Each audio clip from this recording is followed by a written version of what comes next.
Hello friends, welcome to इंतोन academy. तर आजच्या लेक्चरमध्ये आपण ANM, GNM आणि स्टाफ नर्स या रिलेटेडचे क्वेश्चन्स पाहणार आहोत. Technical questions. इथे बघा, बऱ्याच स्टुडंट्सला ऑब्स्ट्रॅटिक्स आणि गायनेकोलॉजी नर्सिंग्समध्ये खूप डाऊट असतात. हा टॉपिक त्यांना खूप जास्त डिफिकल्ट वाटतो. तर आजच्या लेक्चरपासून जी काय आपण सिरीज स्टार्ट करत आहोत त्याच्यामध्ये डिटेलमध्ये आपण OBG या नर्सिंगचे क्वेश्चन्स इथे डिस्कस करणार आहोत, जेणेकरून तुमचे काहीच डाऊट्स या टॉपिकच्या रिलेटेड राहणार नाहीत. आपल्या अकॅडमीमध्ये आपण नवीन बॅचेस स्टाफ नर्स GNMच्या सुरू केलेल्या आहे, ज्याच्यामध्ये आपण त्यांचा पूर्ण सिलेबस कव्हर करतोय. PYQs, MCQs, नोट्स या सर्व गोष्टी स्टुडंट्सला दिल्या जातील. ओके, जर अशाच प्रकारचे जर तुम्हाला व्हिडिओज इथे आपल्या चॅनलवरती बघायचे असतील तर चॅनलला सबस्क्राईब करा, लाईक करा आणि शेअर करा त्या स्टुडंट्ससोबत जे GNMचं, स्टाफ नर्सचं आणि ANMचं प्रिपरेशन करत आहेत. ओके, तर इथे बघा, फर्स्ट क्वेश्चन आजचा आहे. A high risk pregnancy is defined as pregnancy where. म्हणजे हाय रिस्क प्रेग्नन्सीमध्ये कोणाला जास्त कॉम्प्लिकेशन्स असणार आहेत असं विचारलंय. Option 1, mother is under 25 years. B, mother, baby और both face high risk chance किंवा high chances of health problem before, during और after delivery. C, only the baby is at risk. D option, mother has no prenatal care. तर इथे बघा, ज्यावेळेस तुम्ही study करता high risk प्रेग्नन्सीबद्दल, तर इथे कॉम्प्लिकेशन मदरला असणार आहे. मदर, चाइल्ड, आणि कधी असणार आहे? During period, during pregnancy, after pregnancy किंवा चाइल्ड बर्थ या टाइममध्ये ज्या कॉम्प्लिकेशन्स येतात हाय रिस्कच्या related, okay, that is consider high risk pregnancy. याच्यामध्ये रिस्क फॅक्टर्स जे असतात ते असणार आहेत biophysical.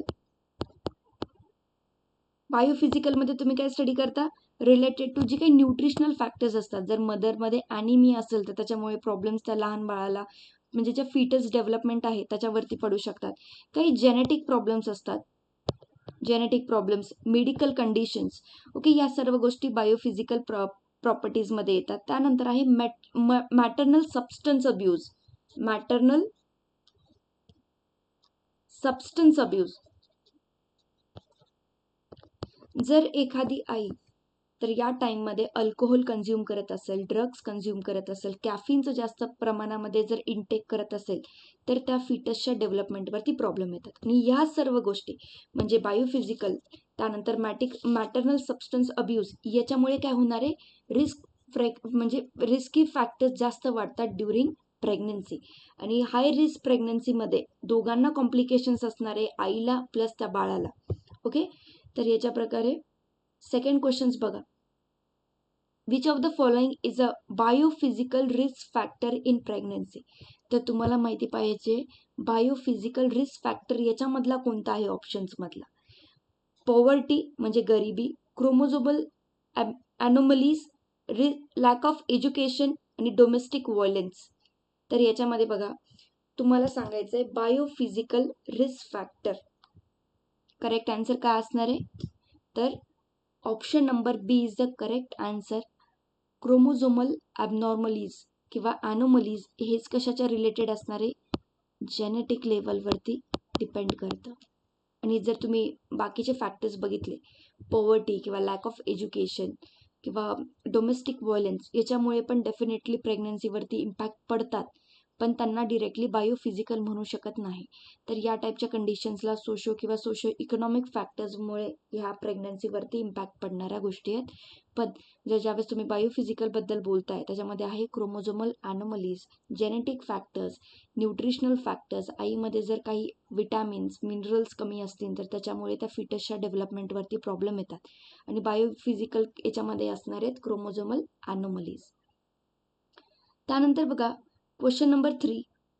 Low haematocrit level considered a nutritional risk factor in pregnancy is less than 20%, less than 33%, less than 40%, and less than 50%. Question वाचा. ज्यांना इंग्लिशमध्ये question read करायचे ते इंग्लिशमध्ये रीड करू शकतात, आणि ज्या मुलांना मराठीमध्ये क्वेश्चन्स हवेत ते ऑलरेडी ते मराठीमध्ये दिलेले आहेत. तर या क्वेश्चनचा आन्सर बघा, क्वेश्चन नंबर 3चं करेक्ट आन्सर आहे लेस दॅन 33%. ओके, याला न्यूट्रिशनल रिस्क फॅक्टर म्हटलं जातं जर हिमॅटोक्रिट लेवल हे 33%हून कमी असते. त्यानंतर question number 4, which substance is consumed during pregnancy can cause fetal alcohol syndrome. बघा, जर प्रेग्नन्सीच्या टाईममध्ये जर आई याच्यामधला कोणता सबस्टन्स कन्झ्युम करत असेल किंवा घेत असेल तर त्याच्यामुळे फिटल अल्कोहोल सिंड्रोम होऊ शकतो. तर बघा, नावातच तुम्हाला कळतंय, अल्कोहोल जर कन्झ्युम करत असेल आई त्या टाईममध्ये तर फिटल अल्कोहोल सिंड्रोम ह्या त्या लहान बाळाला होऊ शकतो. याच्यामध्ये बघा, जर अल्कोहोल कन्झ्युम ते प्रेग्नन्सीच्या टाईममध्ये ती मदर करत असेल तर त्याच्यामुळे वेगवेगळे कॉम्प्लिकेशन्स पण येऊ शकतात, जसं की मिसकॅरेज होणं किंवा त्या मुलांमध्ये फिटल अल्कोहोल सिंड्रोम येणं किंवा बर्थच्या टाईममध्येच त्याचं वेट कमी असणं. आणि हे जे बाकीचे सबस्टन्सेस आहे हे सर्व कशामध्ये येतात? मॅटर्नल सबस्टन्स अब्यूजमध्ये येतात.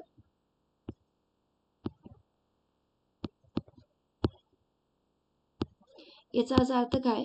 जर प्रेग्नन्सीच्या टाईममध्ये आईने जर वेगवेगळे सबस्टन्स कन्झ्युम केले तर त्याच्यामुळे जे काही प्रॉब्लेम्स होणार आहेत त्या फिटस डेव्हलपमेंटवरती किंवा त्याच्यामध्ये काही डिफॉर्मिटीज येणार आहेत त्या टाईपच्या कंडिशन्सला म्हटलं जातं मॅटर्नल सबस्टन्स अब्यूज. कारण की ती मॅटर्नल कन्झ्युम करते म्हणून ते डिफेक्ट जनरेट होणार आहे. जर कॅफिन काय, जे कॉफीमध्ये प्रेझेंट असतो तो कॅफिन, जर तो कॅफिन पण एका मात्राच्या वरती जर कन्झ्युम केला तर त्याच्यामुळे पण लहान बाळावरती काय होऊ शकतं? एकतर मिसकॅरेज होणार आहे, तर नाहीतर काय होणार आहे? ॲबनॉर्मल ब्लीडिंग इथे होऊ शकतं. निकोटीन स्मोकिंगमधून कन्झ्युम केलं जातं. स्मोकिंग जर ती फिमेल करत असेल परत त्याच्यामध्ये बरेचसे प्रॉब्लेम येतात, वेट कमी असणं किंवा मिसकॅरेज होणं. आणि मॅरिजुआना म्हणजेच गांजा हा ड्रग सबस्टन्समध्ये येतो. Drug over the counter drug आहे. ओव्हर द काउंटर बाहेरून जे ड्रग्स घेतले जातात त्यांना म्हटलं जातं ओव्हर द काउंटर ड्रग. याच्यामुळे पण बरेच प्रॉब्लेम्स त्या फिटसच्या डेव्हलपमेंटवरती किंवा डिफॉर्मिटीज या डेव्हलप होणार आहेत त्या फिटसमध्ये. Now question number 5, high caffeine intake during pregnancy is more than. Daily जर तुम्ही बघितलं मात्रामध्ये एका कॉन्सन्ट्रेशनहून जर जास्त कॅफिन जर कन्सिडर केलं तर त्याला हाय कॅफिन इंटेक म्हटलं जातं. ओके, तर याच्यामध्ये त्याचा करेक्ट आन्सर काय आहे? 100 mg daily, 150 mg daily, 200 mg daily, 250 mg daily. तर क्वेश्चन नंबर 5चं करेक्ट आन्सर आहे 200 mg डेली. ओके, बघा, जर डेलीच्या फूडमध्ये जर कॅफिन असेल तर ते याच्याहून जर कमी असेल, 200 mg पेक्षा जर कमी असेल तर काही कॉम्प्लिकेशन्स येणार नाही. पण 200 mg हून जर जास्त प्रमाणामध्ये घेत असेल तर याच्यामुळे काय होणार आहे? काही प्रेग्नन्सीमध्ये किंवा त्या फिटसच्या डेव्हलपमेंटवरती प्रॉब्लेम्स येतात. कधी कधी मिसकॅरेजेस सुद्धा या कॅफिनच्या हायर कन्झम्पशनमुळे होणार आहेत. तर जे काही कॉन्सन्ट्रेशन आहे कॅफिनचं ते 200 mg पेक्षा कमी असायला पाहिजे डेलीच्या रुटीनमध्ये. आता इथे बघा, gestational hypertension is defined as blood pressure of. Okay, प्रेग्नन्सीच्या टाईममध्ये जे काही ब्लड प्रेशर राहतं दॅट इज जस्टेशनल हायपरटेन्शन. तर याच्यामध्ये किती असायला पाहिजे ब्लड प्रेशर त्या कंडिशन्समध्ये?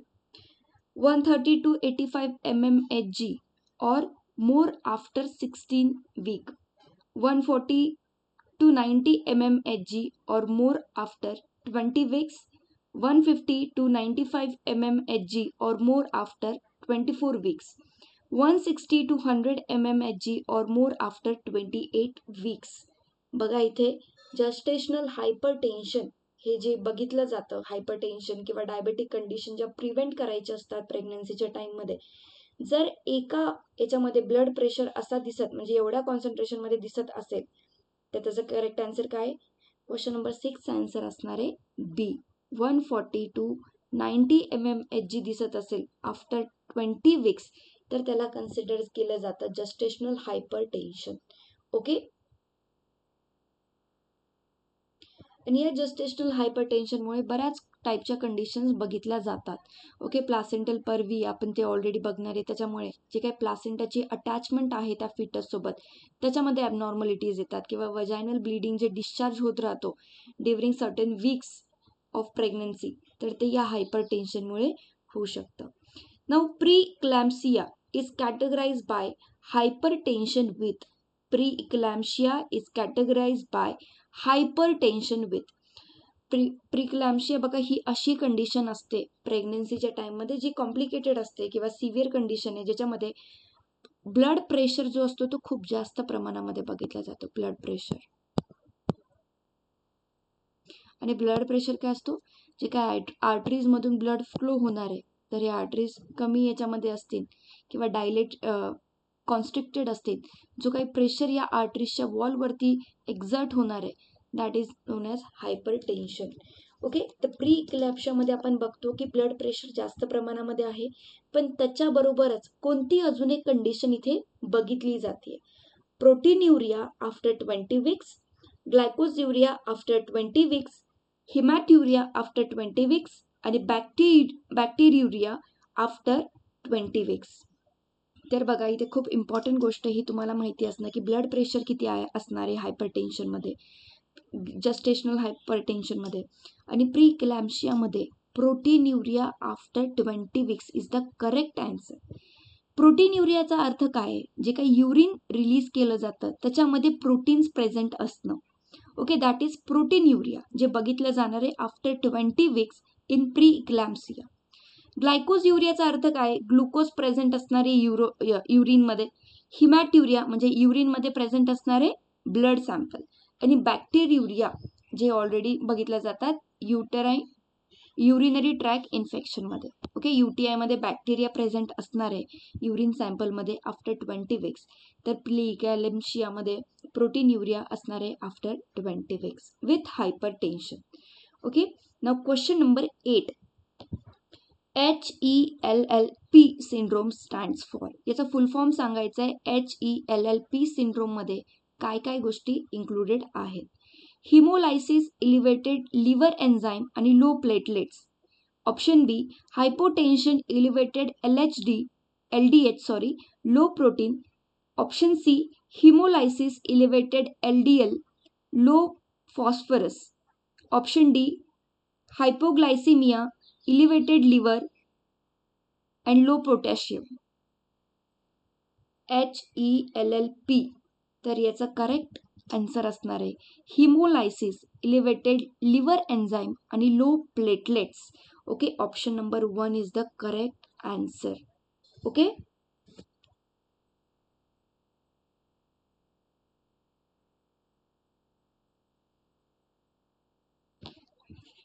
Question number 9. A drug of choice for seizure prophylaxis in preeclampsia is. प्रीक्लॅम्सियामध्ये ऑलरेडी आपण बघितलं प्रोटीन्युरिया असणारे प्लस याच्यामध्ये जो काही ब्लड प्रेशर असणार आहे, हायपरटेन्शनच्या कंडिशन्स याच्यामध्ये बघितल्या जातात. पण याच्यामध्ये सीझर्स म्हणजे जसं की फिट येणे अशा टाईपच्या कंडिशन्स पण बघितल्या जातात. यासाठी कोणतं ड्रग दिलं जातं? ओके, तर याच्यामध्ये बघा डायाझेपम, फेंटॉइन, मॅग्नेशियम सल्फेट आणि लोराझेपम. बघा कोणतं ड्रग ऑफ चॉईस असणार आहे for seizure prophylaxis in pre इक्लॅम्सिया.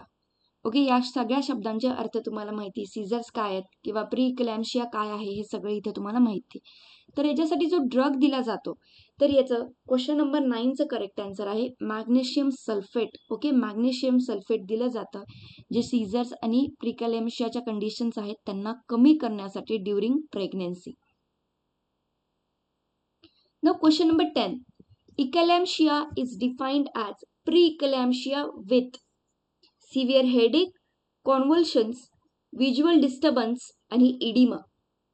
बघा क्वेश्चन नंबर 10. तर eclampsia is defined as pre-eclampsia with convulsion, ज्याच्यामध्ये झटके येतात. Okay, Now question number 11. Gestational diabetes mellitus, त्याला GDM म्हटलं जाते. पुढच्या याच्यामध्ये GDMचा अर्थ समजून घ्या. जस्टेशनल डायबिटीज मेलिएटस असणार याच्यामध्ये इज टिपिकली डायग्नोस्ड बिटवीन कोणत्या वीक्स मध्ये हा आयडेंटिफाय केला जातो. किंवा डायबिटीजमध्ये बघा बऱ्याच म्हणजे सगळ्यांच्या जे काही प्रेग्नेंट विमेन असतात त्यांचं ब्लड प्रेशर बघितलं जाणार आहे आणि डायबिटिकच्या कंडिशन सुद्धा इथे बघितल्या जातात.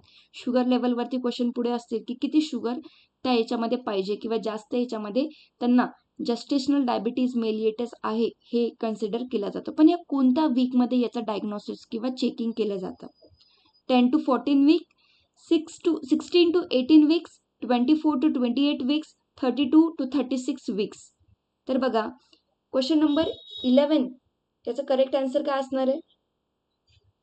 तर बघा 24 to 28 वीक्समध्ये हे चेक केलं जातं आणि बघितलं जातं त्या महिलेला डायबिटीज आहे की नाही.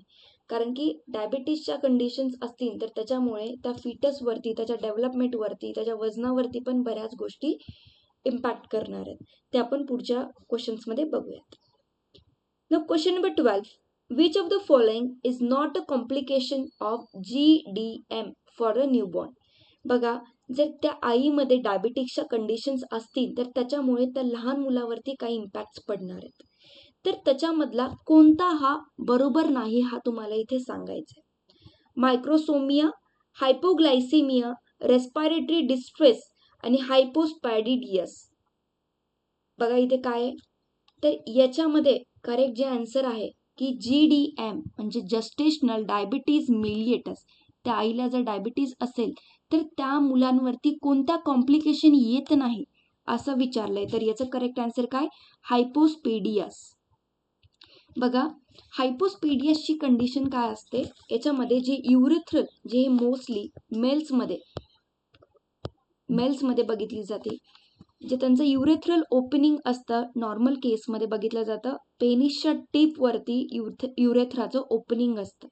पण या हायपोस्पेडियसमध्ये ते लोअर साईड ऑफ पेनिसवरती असणार आहे, ज्याच्यामुळे बऱ्याच कॉम्प्लिकेशन युरिनेशन किंवा त्यांच्या सेक्शुअल लाईफवरती इम्पॅक्ट करणार आहे. तर याच्यावरती काय केलं जातं, ते सर्जिकल ट्रीटमेंटनी ते सुरुवातीच्या पिरियडमध्ये करेक्ट केलं जाऊ शकतं. पण हे डिरेक्टली कशामुळे होत नाही, जर त्या आईला डायबिटीज असेल तर तिच्यामुळे डिरेक्टली ही कंडिशन होऊ शकणार नाही. पण मायक्रोसोमिया होत आहे. मायक्रोसोमियाचा अर्थ काय, जी लहान मुलांमध्ये जन्मताच जी काय असतं त्यांचं वेट किंवा वजन जास्त प्रमाणामध्ये असतं तर हे मायक्रोसोमिया आहे. म्हणजे न्यूबॉर्नचं जे वेट जास्त असतं नॉर्मल कंडिशन्सनुसार तर त्याला म्हटलं जातं मायक्रोसोमिया. हायपर ग्लायसेमियामध्ये बघितलं जातं की लहान बाळामध्ये शुगर हे कसे असणार आहे, कमी असणार आहे. आणि रेस्पिरेटरी डिस्ट्रेस म्हणजे त्यांच्या ब्रीदिंगमध्ये प्रॉब्लेम्स होऊ शकतात ड्यू टू त्यांच्या आईमध्ये जर डायबिटिक्सच्या कंडिशन्स असतील ड्युरिंग प्रेग्नन्सी. ओके, तर याच्यासाठी option number 4 is the correct answer, hypospadias. Now question number 13. The preferred screening test for GDM, that is gestational diabetes mellitus, is fasting blood glucose level check करणं, oral glucose tolerance test, random blood glucose आणि HbA1c antigen हे बघणं. तर जी screening taste असायला पाहिजे gestational diabetes मेलिएटससाठी, तर तुम्ही इथे बघू शकता दोन ऑप्शन तर तुम्ही इलिमिनेट करणार, ऑप्शन सी आणि ऑप्शन डी. तर दोनच ऑप्शन राहतात, फास्टिंग ब्लड ग्लुकोज आणि ओरल ग्लुकोज टॉलरन्स टेस्ट. तर याच्यासाठी GDM डायग्नोज करण्यासाठी option number B is the correct answer, glucose tolerance test ही परफॉर्म केली जाते.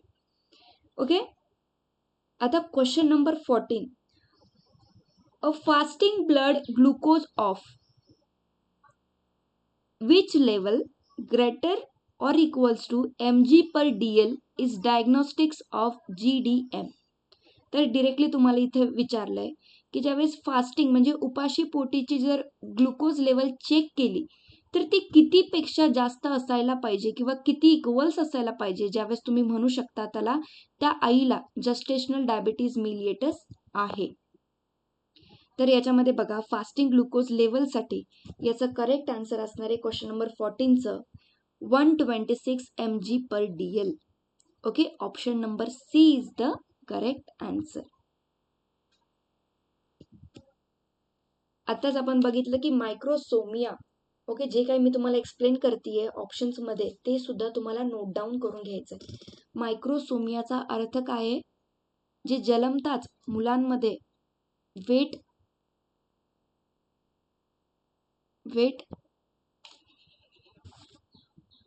Higher than normal.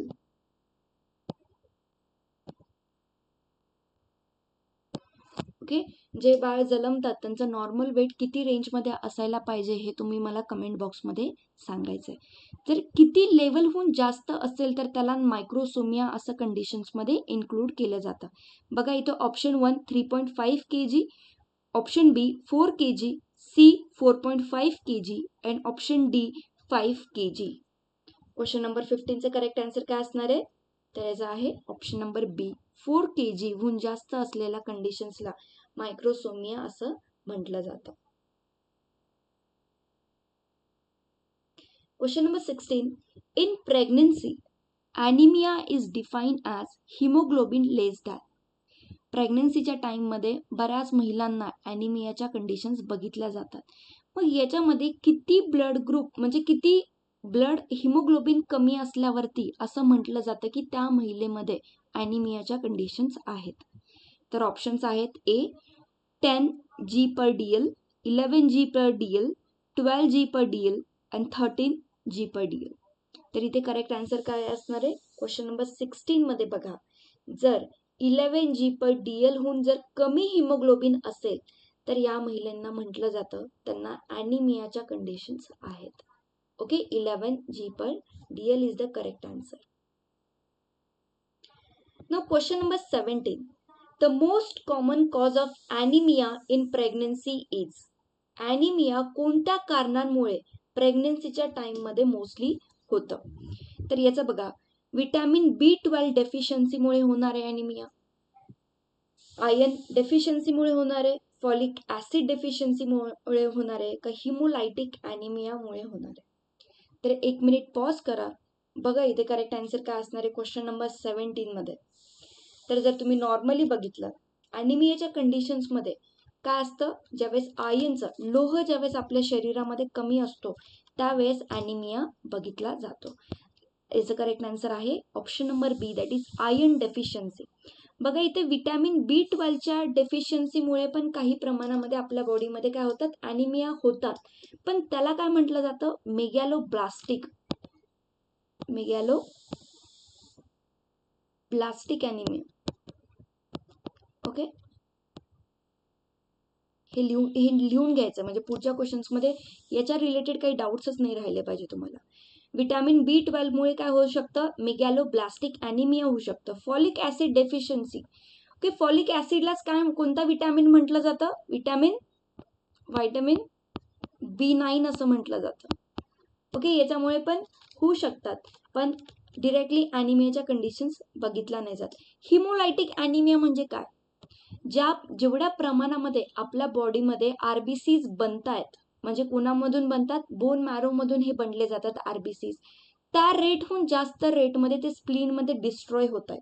म्हणजे याला काय म्हटलं जातं, हिमोलायटिक ॲनिमिया. म्हणजे जेवढे जास्त डिस्ट्रॉय होत आहेत तेवढे प्रोड्यूस सुद्धा होत नाहीये त्या बॉडीमध्ये. या टाईपच्या कंडिशन्सला म्हटलं जातं haemolytic anaemia. Now question number 18. Severe anemia in pregnancy is defined as hemoglobin below. Severe anaemia, आपण ॲनिमियाच्या कंडिशन प्रेग्नन्सीमध्ये बघितला, जर 11 g/dl पेक्षा कमी असेल तर त्याला ॲनिमियामध्ये क्लासिफाय केलं जातं. पण सिव्हिअर ॲनिमियाला तुम्ही इथे कसं क्लासिफाय करणार, कमी असेल कशापेक्षा, 9 g/dl, 8 g/dl, 7 g/dl and 6 g/dl. बघा इथे क्वेश्चन नंबर 18चा करेक्ट आन्सर काय आहे, तर करेक्ट आन्सर असणार आहे option number C, that is 7 g/dl. अशा टाईपच्या कंडिशनला सिव्हिअर ॲनिमिया म्हटलं जातं.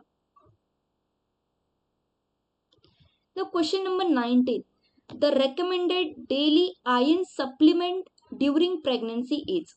ओके, आयर्न सप्लिमेंट आता तुम्हाला माहिती आहे, आयर्न सप्लिमेंट कशासाठी घेतले जातील? ॲनिमियाच्या कंडिशन्स प्रिव्हेंट करण्यासाठी किंवा हिमोग्लोबिन वाढवण्यासाठी आयर्न घेतलं जातं. पण मग डेली रिक्वायरमेंट याची किती असायला पाहिजे? सप्लिमेंट जे दिले जातात त्याच्यामध्ये किती आयर्न प्रेझेंट असणार आहे? 30 mg, 60 mg, 90 mg का 120 mg? काय असणार आहे correct answer? Option number B is the correct answer. 60 mg is the correct answer. Question number 20. Which type of anemia is associated with sickle cell trait in pregnancy? Sickle cell किंवा तुम्ही हा बघितला असेल अशा टाईपचे एकदम कॉन्केव्ह शेपचे असतात हे, जे काही नॉर्मल आपले आरबीसीज असे प्रेझेंट असतात. आता याच्यामध्ये कसे होणार आहे? सिकल सेप होणार आहे, ते कॉन्केव्ह शेपचे होणार आहे. तर हे कशामध्ये? Megaloblastic anaemia, aplastic anaemia, sickle cell anaemia का थॅलेसमिया? तर बघा, हे सर्व जे काय आहेत प्रॉब्लेम्स ते सगळे रिलेटेड टू काय? Blood disorder. सर्व ब्लड डिसऑर्डर आहेत.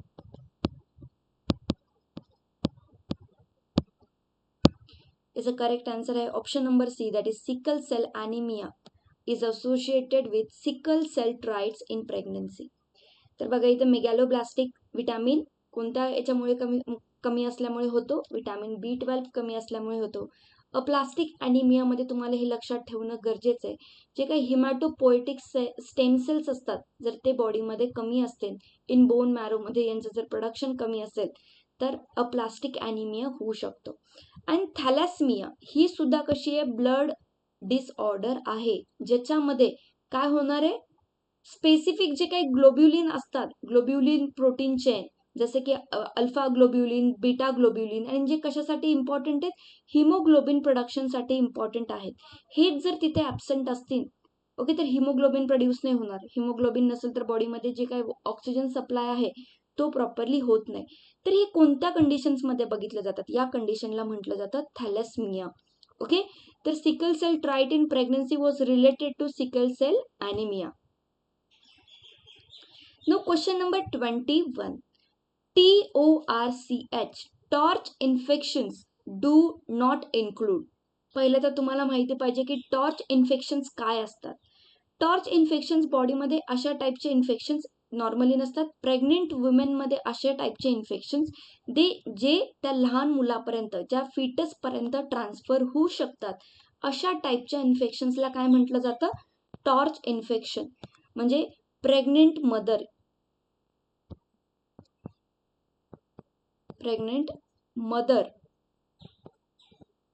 कोणाकडे जात आहे? ते फिटसकडे जाते.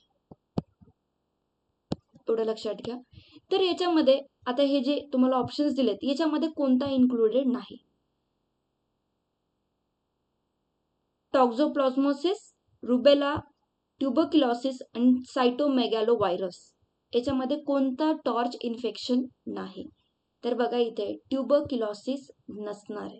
Okay, option number C is the correct answer. TORCH इन्फेक्शन्समध्ये ट्युबरक्युलोसिस येत नाही. Tuberculosis is a airborne infection, ज्याच्यामध्ये mycobacterium tuberculosis is the positive agent, जो कसा आहे? रेस्पायरेटरी डिसऑर्डर आहे, हे म्हणजे रेस्पायरेटरी प्रॉब्लेम आहे, लंग्समध्ये इन्फेक्शन वाढतं आणि तो रेस्पायरेटरी ड्रॉपलेट्समधून ट्रान्सफर होतो. तर टॉक्झोप्लाझ्मोसिस, रुबेला, सायटोमेगॅलोव्हायरस हे कसे टॉर्च इन्फेक्शन्स आहेत, जे त्या आईकडून त्या फिटसकडे ट्रान्सफर होऊ शकतात. Now question number 22. Which infection during the first trimester causes congenital rubella syndrome? First trimester म्हणजे काय? ज्या वेळेसपासून ते फर्टिलायझेशन होतं, म्हणजे जायगोट फॉर्मेशन होतं, जायगोट पासून ते 12th वीक पर्यंत, 12व्या आठवड्यापर्यंत जो काही टाइम असतो त्याला काय म्हटलं जातं? फर्स्ट ट्रायमिस्टर. तर त्याच्यामध्ये कॉन्जेनायटल सिंड्रोम हे कशामुळे डेव्हलप होतात? Question number 22. रुबेला जर असेल तर रुबेला कॉन्जेनायटल रुबेला सिंड्रोम्स हे रुबेलामुळे डेव्हलप होतात. Now question number 23. The most common mode of HIV transmission from mother to child is. जर आईकडून मुलाकडे जर HIV ट्रान्समिशन होणार असेल तर ते कोणत्या पद्धतीने होऊ शकतं? Option A blood transfusion, option B breast feeding, C vertical mother to child transmission during delivery. डिलिव्हरीच्या टाइममध्ये वर्टिकल म्हणजे आईकडून चाइल्डकडे जातं. ओके. हॉरिझॉन्टल म्हणजे लोकांमध्ये जे काही एखादा डिसीज पसरतो म्हणजे ड्रॉपलेट्समधून, त्याला म्हटलं जातं हॉरिझॉन्टल ट्रान्समिशन. आणि आईकडून एखादी गोष्ट मुलाला जात असेल तर त्याला म्हटलं जातं वर्टिकल ट्रान्समिशन. आणि शेअरिंग नीडल्स, जर सेम नीडल वापरली तर HIV ट्रान्समिशन होऊ शकतं आईकडून मुलाकडे. तर याचं करेक्ट आन्सर काय आहे? For HIV transmission from mother to child is, what is the correct answer? Question number 23चं करेक्ट आन्सर असणार आहे option number C, that is vertical transmission during delivery. Okay. Sharing needles जर तुम्ही normally पण बघितलं, जे काही नॉर्मली HIV इन्फेक्शन ट्रान्सफर होऊ शकतात सेक्शुअली किंवा शेअरिंग नीडल्स, सेम नीडल जर वापरली हॉस्पिटलमध्ये. पण जर इथे स्पेसिफिकली विचारलंय मदर पासून चाइल्डकडे जात आहे स्पेसिफिकली, तर ते option number C is the correct answer. Now question number 24, urinary tract infection. UTIचं काय? Urinary tract infection is most commonly caused by. कशामुळे होतं युरिनरी ट्रॅक इन्फेक्शन? प्रेग्नन्सीच्या टाइममुळे. कोणत्या ऑर्गॅनिझममुळे होतं असं विचारलंय. स्टेफायलोकॉकस ऑरियस, इसर्शिया कोलाय, क्लेप्शिया निमोनी किंवा क्लेप्शियाच्या कोणत्याही स्पीसीज, आणि प्रोटियस मिराबिलिस. बघा इथे स्पेसिफिकली विचारलंय प्रेग्नन्सीच्या टाइममध्ये कोणत्या ऑर्गॅनिझममुळे युरिनरी ट्रॅक इन्फेक्शन होऊ शकतं. बघा इथे स्टेफायलोकॉकस ऑरियस हा ऑप्शन रॉंग आहे, कारण की स्टेफायलोकॉकस ऑरियस याच्यामुळे काय होतात? Skin infection, severe skin infection, skin बर्निंगच्या टाइममध्ये बघितल्या जाऊ शकतात. ह्या स्पीसीज वाढतात किंवा नॉर्मली जे काही स्किन इन्फेक्शन्स असतात त्याच्यामध्ये स्टेफायलोकॉकस ऑरियस हा प्रेझेंट असतो. हे तिघं कसे आहेत? हे तिघं सुद्धा UTI साठी रिस्पॉन्सिबल असतात, युरिनरी ट्रॅक इन्फेक्शन. पण प्रेग्नन्सीच्या टाइममध्ये जे मोस्ट कॉमन 80% to 90% जे इन्फेक्शन होतं ते कशामुळे होणार आहे? इसर्शिया कोलाय. त्यालाच काय म्हटलं जातं? E coli. बघा इथे प्रेग्नन्सीच्या टाइममध्ये मोस्ट कॉमन जर पॉझिटिव्ह एजंट जर कोणता आहे ज्याच्यामुळे युरिनरी ट्रॅक इन्फेक्शन होतं तर त्याचा आन्सर असणार आहे इसर्शिया कोलाय. क्लेप्शिया निमोनी पण होतं, त्याच्यामुळे पण होतं. आणि प्रोटियस मिराबिलिसनी पण एक पॉझिटिव्ह एजंट आहेत फॉर युरिनरी ट्रॅक इन्फेक्शन, पण मोस्ट कॉमन जर बघितला तर इसर्शिया कोलाय इथे correct answer. Now question number 25, antibiotic of choice for UTI, that is urinary tract infection in pregnancy is. प्रेग्नन्सीच्या टाइममध्ये जर युरिनरी ट्रॅक इन्फेक्शन होतंय तिथे कोणतं अँटीबायोटिक दिलं जातं? टेट्रासायक्लिन, सिप्लोफ्लॅक्झासिन, अमॉक्झिसिलिन आणि जेंटामायसिन. बघा इथे करेक्ट आन्सर काय असणार आहे? क्वेश्चन नंबर 25 याचा करेक्ट आन्सर असणार आहे option number C, amoxicillin. Urinary tract infection during pregnancy याच्यामध्ये अँटीबायोटिक जे दिलं जातं ते अमॉक्झिसिलिन असतं. Now question number 26, placenta praevia is defined as placenta lying over or near. बघा हे खूप इम्पॉर्टंट आहे समजून घेणं. इथे मी तुम्हाला डायग्राम सोबत क्विकली सांगते. प्लासेंटा परविया, पहिली तर प्लासेंटा हा असा एक टिश्यू असतो ज्याच्यामध्ये बघा जर हे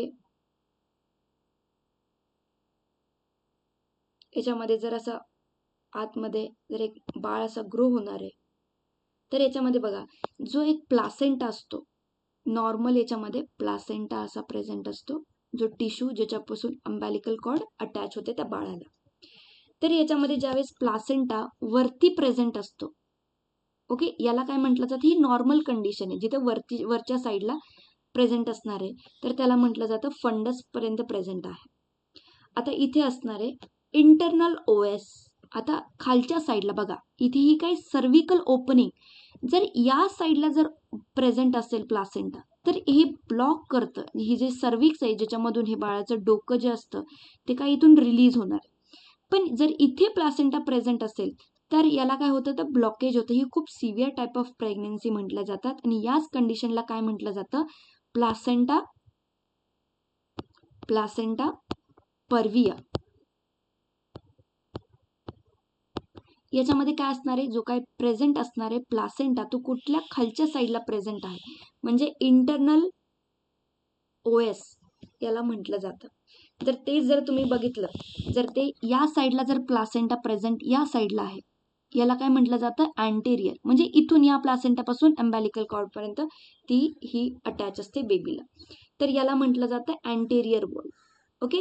आणि जर प्लासेंटा या साईडला प्रेझेंट असेल ओके ह्या इथे प्लासेंटा आहे आणि हे असं बेबीला अटॅच असेल तर याला म्हटलं जातं पोस्टेरियर किंवा याला काय म्हटलं जातं लॅटरल. जर या साईडला असेल तर याला म्हटलं जातं फंडस म्हणजे ही नॉर्मल कंडिशन आहे. नॉर्मली असंच पाहिजे. ही ॲबनॉर्मल आहे आणि याला काय म्हटलं जातं प्लासेंटल प्रिव्हिया. आणि ही जी कंडिशन आहे पुढच्या साईडला प्लासेंटा जर प्रेझेंट असेल तर याला काय म्हटलं जातं अँटेरियर. ओके अँटेरियर वॉलकडे प्रेझेंट आहे. तर प्लासेंटा परवी आपण बघितलंय कुठल्या खालच्या साईडला जर प्लासेंटा प्रेझेंट असेल तर ते काय असतं इंटरनल ओएस याला म्हटलं जातं. सर्विक्सचं डायलेशन होऊ शकत नाही याच्यामध्ये खूप सिव्हिअर कॉम्प्लिकेशन्स येतात. Now question number 26. The classic symptom of placenta previa is याच्यामध्ये काय होणार आहे प्लासेंटा प्रिव्हियाच्या कंडिशन्समध्ये कोणत्या कॉम्प्लिकेशन येऊ शकतात. तर याचे ऑप्शन्स बघा painful vaginal bleeding, painless vaginal bleeding, abdominal pain without bleeding आणि hypertension with bleeding. Question number 27 बघा इथे काय असणार आहे आपण ही कंडिशन ऑलरेडी बघितली प्लासेंटा प्रिव्हियाची ही कंडिशन आहे. याच्यामध्ये काय होऊ शकतं क्वेश्चन नंबर 27चं करेक्ट आन्सर असणार आहे option number B that is painless vaginal bleeding. Option B is the correct answer. Abruptio किंवा ॲब्रप्शन त्याला प्लासेंटा म्हणतात. याच्यामध्ये काय होतं abruption placenta is categorise by painless bleeding, premature separation of normally situated placenta, abnormal implanted placenta आणि postpartum bleed पोस्टम. तर याच्यामध्ये लक्षात ठेवा इथे जर मी नॉर्मल कंडिशन ड्रॉ केली या सॅकमध्ये तर एक असं बाळ डेव्हलप होत असतं तर याच्यामध्ये जो प्लासेंटा नॉर्मली असा सिच्युएटेड असतो ओके असा प्लासेंटा आहे आणि अम्बॅलिकल कॉर्ड याला अटॅच. पण ते जर या कंडिशनमध्ये काय होतं ॲब्रप्शन प्लासेंटामध्ये या सॅकमध्ये ज्यावेळेस तो बाळ असं प्रेझेंट असतं ही प्लासेंटा जी आहे ना ती अशी ब्रेक व्हायला लागते किंवा अशी डॅमेज होते थोडी अशी. याच्यामुळे काय होणार आहे खूप जास्त प्रमाणामध्ये ब्लिडिंग होते आणि ती वजायनल थ्रू रिलीज केली जाते. दिस इज प्लासेंटल ॲब्रप्शन प्लासेंटा. तर या कंडिशनला काय होणार आहे प्री मॅच्युअर सेपरेशन कारण की हे जी युटेराईन वॉल म्हणजे हे युटेरसची जी वॉल आहे ना तिथून तो आतल्या साईडला सटकला जातो म्हणजे काय होणार आहे डिस्प्लेस होणार आहे. Pre mature separation of normally situated placenta हा जो नॉर्मली सिच्युएटेड प्लासेंटा होता तो इथे काय होतोय सेपरेट होतोय ज्याच्यामुळे खूप जास्त प्रमाणामध्ये ब्लीडिंग इथे बघितली जाते. ओके कोणत्या टाइममध्ये 20 वीक्स नंतर ही ब्लीडिंग बघितली जाते. ज्यावेळेस 20 वीक्स नंतर होती 20व्या आठवड्यानंतर होतीये तर त्याच्यामध्ये बघितलं जातं ॲब्रेप्शन ऑफ प्लासेंटा आहे. किंवा जर आधीच्या फर्स्ट ट्रायमिस्टरमध्ये होत असेल तर तुम्ही म्हणू शकता का प्लासेंटाचं ॲब्रप्शन होतंय नाही. जर पहिल्या ट्रायमिस्टरमध्ये होतंय तर ते कोणत्या टाईपचं तरी ॲबॉर्शन असू शकतं कारण की तोपर्यंत प्रॉपरली फिटस डेव्हलप झालेला नसतो किंवा डेव्हलप होत असतो त्याची अटॅचमेंट प्रॉपरली झालेली नसते त्या टाइममध्ये मिसकॅरेजेस किंवा ॲबॉर्शन होण्याचे जास्त चान्सेस असतात. Now question number 29. The most common cause of bleeding is first trimester. बघा फर्स्ट ट्रायमिस्टर मध्ये जे काही जास्त प्रमाणामध्ये ब्लीडिंग होतं तर ते कोणत्या कारणामुळे होऊ शकतं?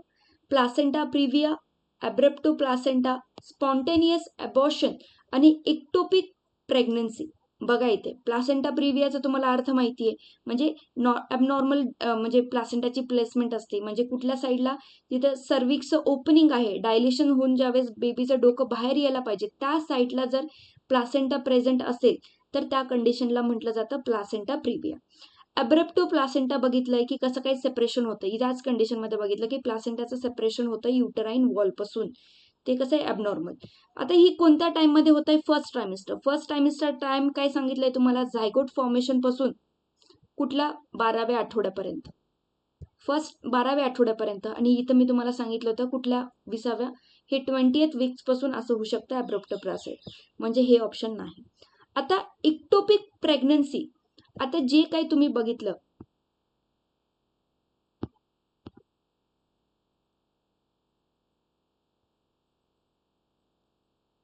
इथून ज्यावेळेस ओव्हरी रिलीज केल्या जातात, ओके, आणि ज्यावेळेस स्पर्मचं जे काही फर्टिलायझेशन होतं ते फॉलोपियन ट्यूब्समध्ये होऊ शकतं.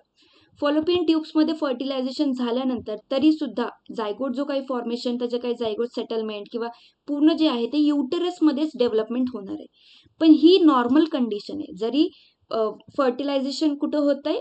फॉलोपियन ट्यूब्समध्ये होत आहे, पण या कंडिशनमध्ये फॉलोपियन ट्यूब्समध्ये जे इथे बेबी ग्रो व्हायला पाहिजे होतं युटेरसमध्ये, ते कुठे व्हायला लागतं? फॉलोपियन ट्यूब्समध्ये इथे बेबी ग्रो व्हायला लागतं. म्हणजे ते जे काही जायगोट आहे ते जायगोट इथेच अटॅच होतो आणि इथेच डेव्हलप व्हायला लागतो. आणि ही खूप सिव्हिअर कंडिशन आहे. जर इथेच जर वाढत गेलं तर कधी कधी काय होऊ शकतं? हा ऑर्गन रप्चर होऊ शकतो.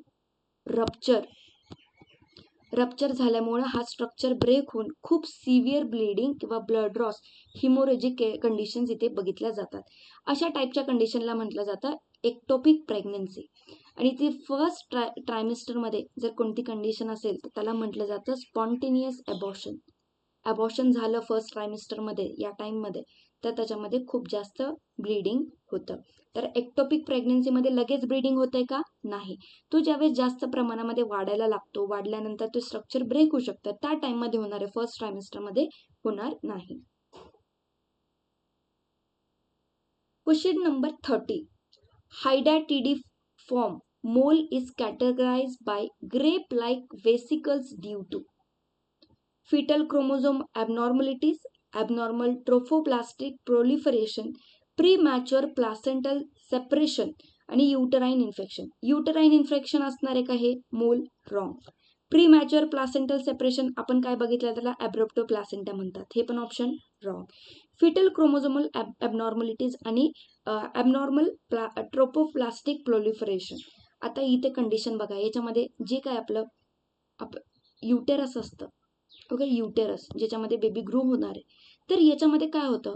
जे काही सेल्स असतात, आता तुम्हाला वाटेल हे कॅन्सरस सेल्स असतात का? तर नाही, हे नॉर्मली सेल्स असतात जे खूप प्रमाणामध्ये वाढायला लागतात. आणि ते एवढे जास्त प्रमाणामध्ये वाढतात की पूर्णपणे युटेरसला ते कव्हर करू शकतात. जरी बेबी इथे असेल तर पूर्णपणे ते काय करतात? युटेरसवरती कव्हर करतात हे सेल्स. आणि या स्ट्रक्चरला काय म्हटलं जाते? ग्रेप लाईक, द्राक्षांसारखं हे दिसणारं स्ट्रक्चर असतं, ज्याच्यामध्ये काय फ्लुइड प्रेझेंट असणार आहे, पाणी साठलेलं दिसतं. ओके, या कंडिशनला काय म्हटलं जातं? हायड्रॅटिडिफॉर्म मोल. जरी इथे बेबी नसेल तर नॉर्मली सुद्धा ते काय करतात? अशा प्रकारे पूर्ण युटेरसवरती ग्रो व्हायला लागतात. बघितलं असेल काही फिमेल्समध्ये त्यांचं जे काय लोअर बेली असते ते खूप जास्त प्रमाणामध्ये वाढते, त्या प्रेग्नेंट नसतात, पण याच्यामध्ये काय होऊ शकतात? हे जे सेल्स आहेत ते जास्त फॉर्म्समध्ये वाढतात. त्याला काय म्हटलं जातं? हायड्रॅटिडिफॉर्म मोल. आणि ते काय आहे? जर करेक्ट बघितलं, ॲबनॉर्मल ट्रोफोप्लास्टिक प्रोलिफरेशन. प्रोलिफरेशन म्हणजेच काय? जे काही डिव्हिजन ऑफ सेल आहे ते खूप ॲबनॉर्मली खूप जास्त प्रमाणामध्ये होतं. ॲबनॉर्मल डिव्हिजन आहे ते ट्रोपोप्लास्टिक सेल्सचं, ज्याच्यामध्ये फ्लुइड ॲक्युमुलेटेड असतं. ओके, तर आजच्या लेक्चरमध्ये आपण 30 क्वेश्चन्स कंप्लीट केलेले आहेत. अशाच प्रकारे विथ एक्सप्लेनेशन आपल्या कोणत्याच कॉन्सेप्ट इथे सुटणार नाही याची काळजी घेत मी तुम्हाला अशा प्रकारे इथे MCQचे लेक्चर्स घेणार आहेत. तर तुम्ही अशाच टाईपच्या जिथे आपण आपल्या बॅचेसमध्ये डिटेलमध्ये सिलेबस कव्हर करत आहोत, या सर्व गोष्टी तिथे कव्हर केल्याच जातील. तर अशा बॅचेससाठी तुम्ही इंटरेस्टेड असाल तर तुम्ही इंदुना अकॅडमीचं ॲप डाउनलोड करून या बॅचेसमध्ये एनरोल करू शकता. ओके, जर व्हिडिओ आवडला असेल तर नक्की लाईक करा, चॅनलला सबस्क्राईब करा आणि तुमच्या फ्रेंड्ससोबत शेअर करा जे ANM GNM स्टाफ नर्ससाठी प्रिपरेशन करत आहेत. थँक्यू. भेटूयात आपण नेक्स्ट लेक्चरमध्ये.